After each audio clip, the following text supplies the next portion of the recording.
Hi, hello. It is Josh Bow of Pod Maverick. This is Pod Maverick After Dark. I'm also one of the editors over at MavsMoneyball.com that I run with my he's the managing editor, Kirk Henderson. Also, my co host, Kirk Henderson, obviously not on the podcast tonight. If you guys follow him, I wouldn't have really said anything to start the show. But considering he posted it on social media, I feel like it's probably just okay to mention it right at the top before we get into the show. He's not on the show tonight. His father passed away the other day after a battle with cancer. Um, Obviously, Kirk will not be on the show tonight. Not sure if he's going to be on the show tomorrow. The staff at Mavs Moneyball and myself as part of Pod Maverick, we have encouraged him to take as much time as he needs. Um, as much time as he needs to be away, because he definitely has earned that much at least. So if you guys have been wondering, he's been dealing with this basically since the beginning of February, right around the Luca trade. So if you guys have been wondering, like, why has Kirk missed shows? Because normally Kirk is the Iron Man.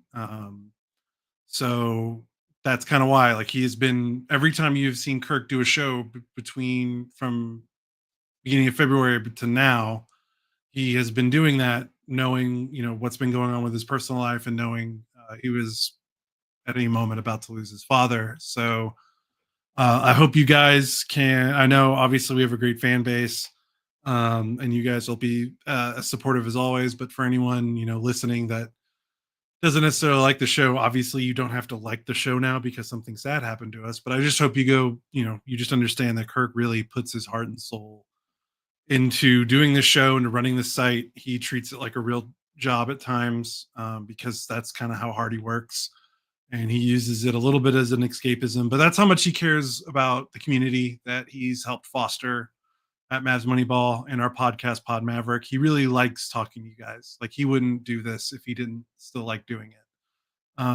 So we're tremendously sad for him, and we're hoping he can get back to himself and take as much time as he needs to get to that point. And we will wish him and his family the best, and they will be in our thoughts. And I just wanted to knock that out before we got into the rest of the show. So yeah. As for the game, the Mavericks win 120 to 101. They dominate the awful Brooklyn Nets, who are 23-49, and I am honestly shocked that they have 23 wins in the first place. I think they got most of those wins in the first 2 months of the season, where they were still a little bit plucky. The roster they played tonight is legitimately one of the worst NBA rosters I've seen in a long time. I think they have two NBA players on the roster.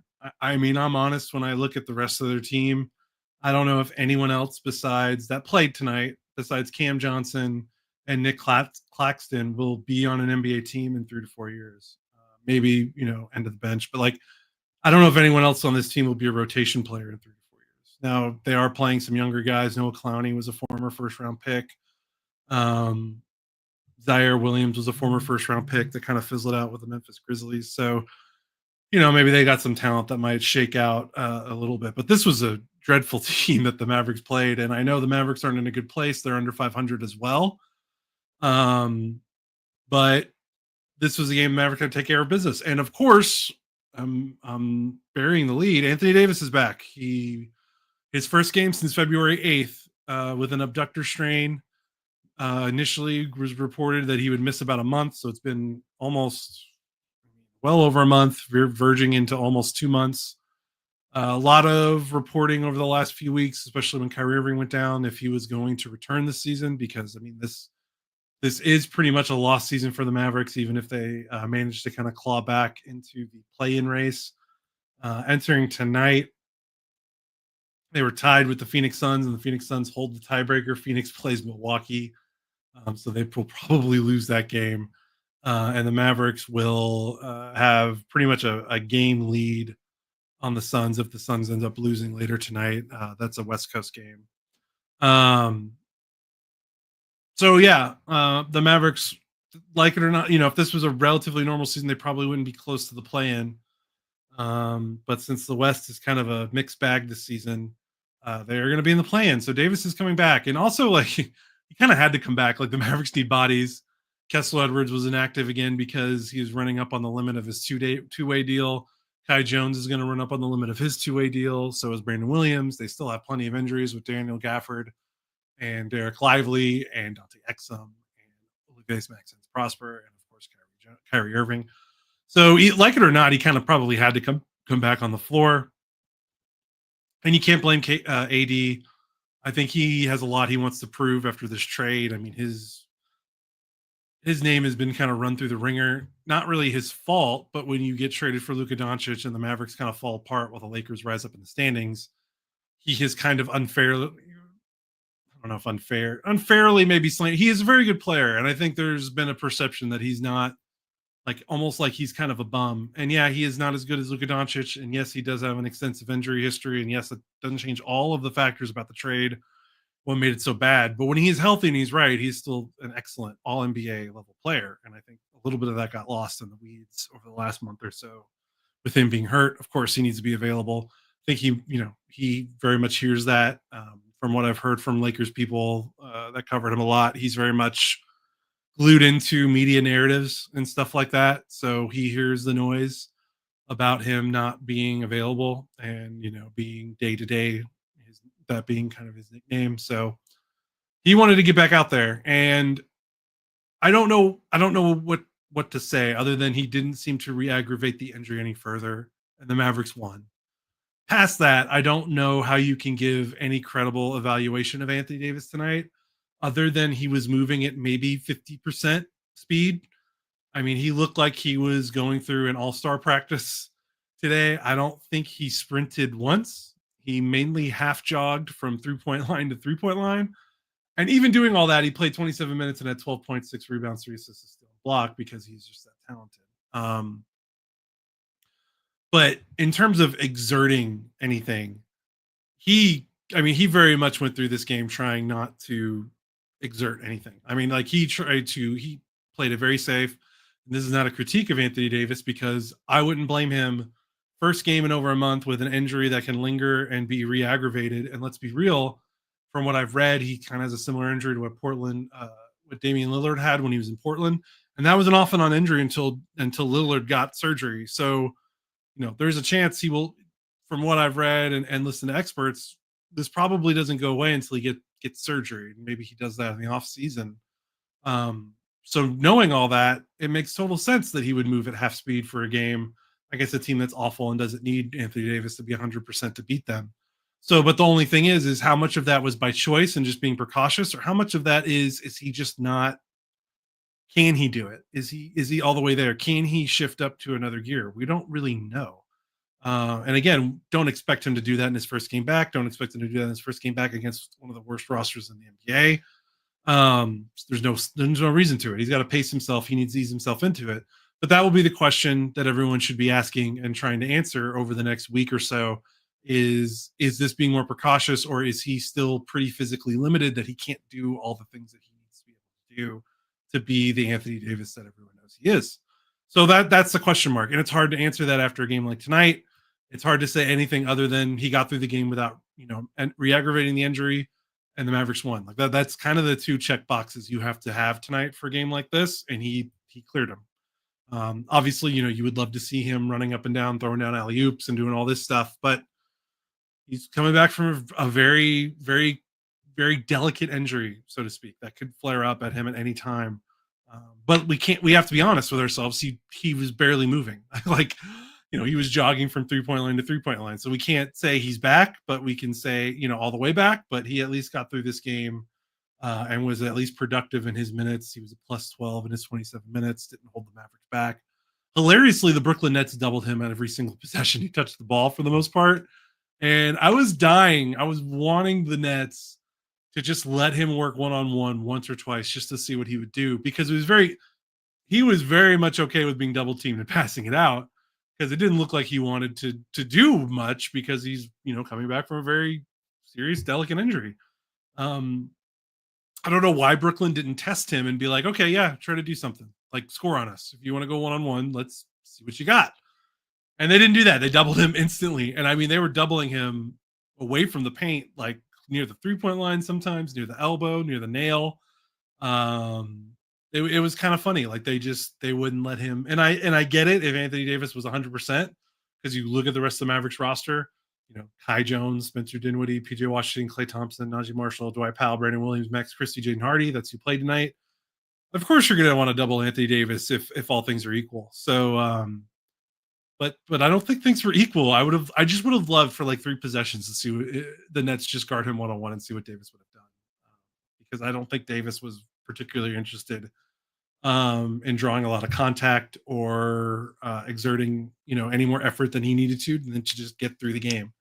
So not much else to say there, other than I was the one other thing. So the other thing about this, it's not just Anthony Davis returning, but what does that mean for the Mavericks, who had kind of rebuilt themselves over the last month, like kind of embracing the small ball identity without any centers.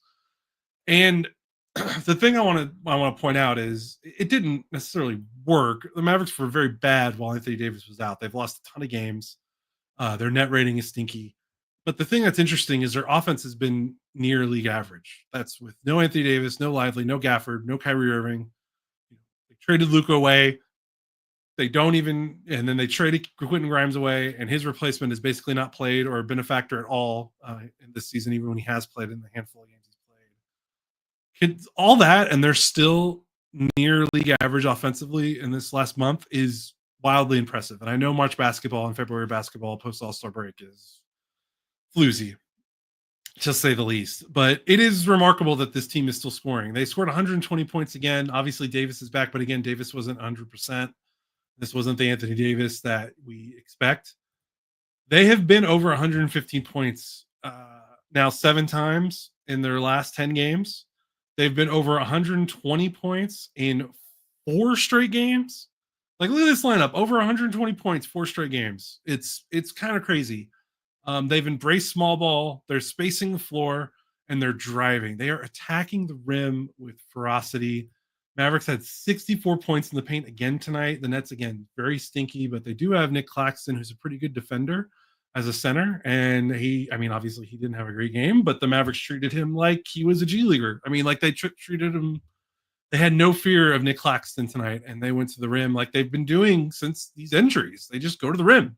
They space it out with a small ball, and all of their drivers are just like Dinwiddie, Najee,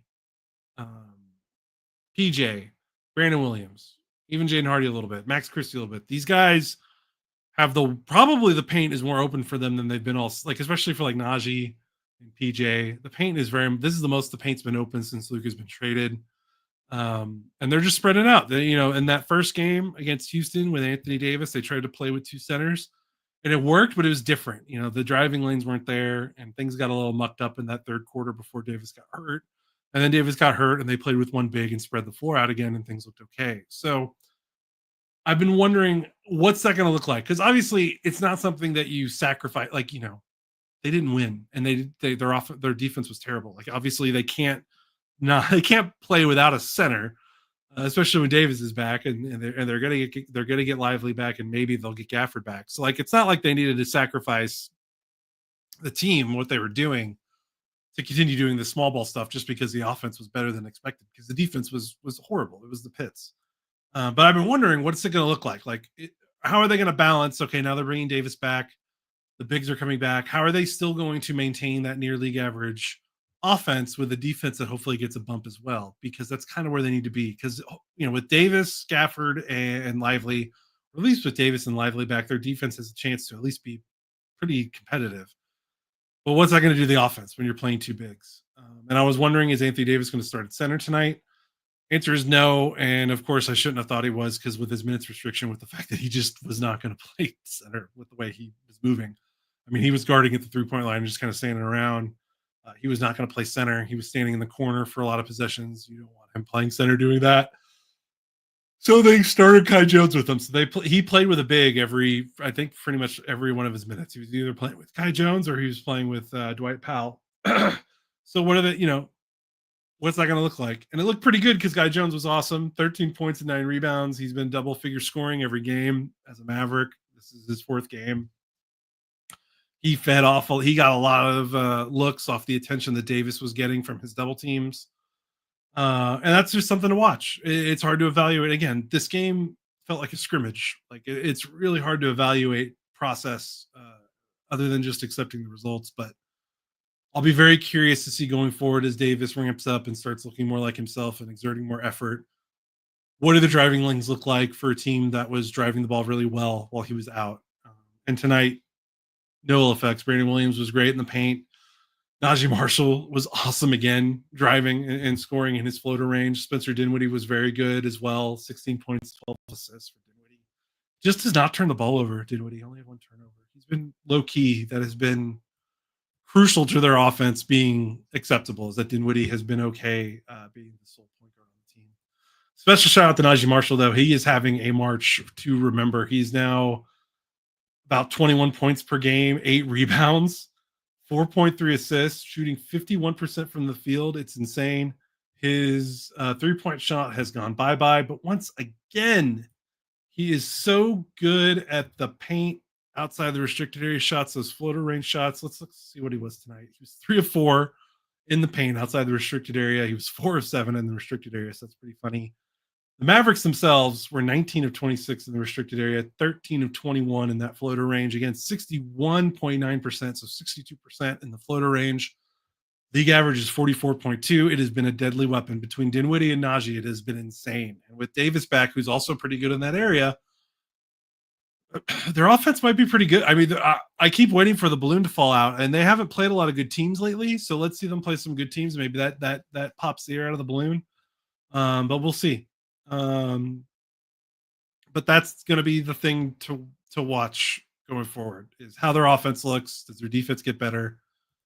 And we'll see. We'll go from there. The bench was okay. Najee was great. Brandon Williams was great again. James Harden and Max Christie were they were okay. Christie got to double figures in scoring, 10 points, but did it inefficiently on 3 of 9 shooting. Again, Brooklyn was terrible. They had no one that played particularly well. Nick Claxton was okay scoring the ball. Cam Johnson couldn't hit any threes. So, yeah, I mean, this was successful. The biggest Mavericks win. I mean, they have not won a game by double digits since that Rockets game on February 8th where Anthony Davis got hurt.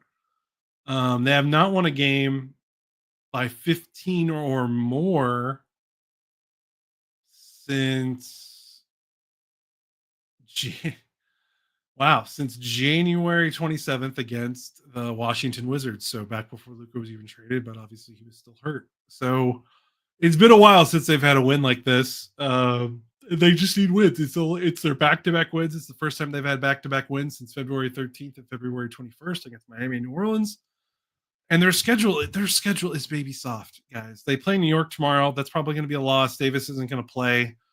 But after that, Orlando, Chicago, Brooklyn again, Atlanta, the Clippers twice, and then the Lakers, which is tough, 3 games in a row. But then Toronto, and then Memphis, who might not be playing for much. I don't know. But Memphis is a little bit of a weird team. I mean, they've got, I want to say Orlando, Chicago, Brooklyn, Atlanta, Toronto. That's 1, 2, 3, 4.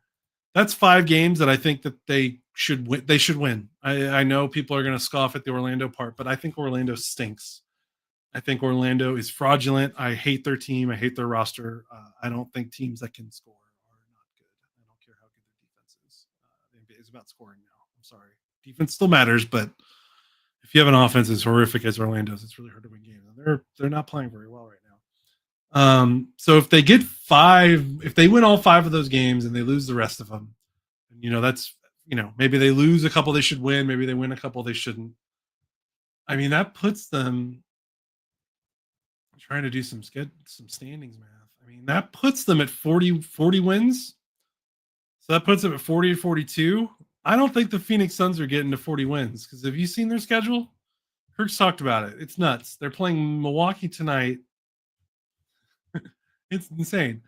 Milwaukee, Boston, Minnesota. Here's the rest of their schedule: Milwaukee, Boston, Minnesota, Houston, Milwaukee, Boston, New York, Golden State, Oklahoma City, San Antonio, Sacramento. One team outside of the play-in. One team in the play-in, Sacramento. That's outside of the regular play-in. I think Minnesota's in the top 8. Everyone else they're playing is in the top 8, and then Milwaukee. I mean, some of these are playing in the top 4. I don't see.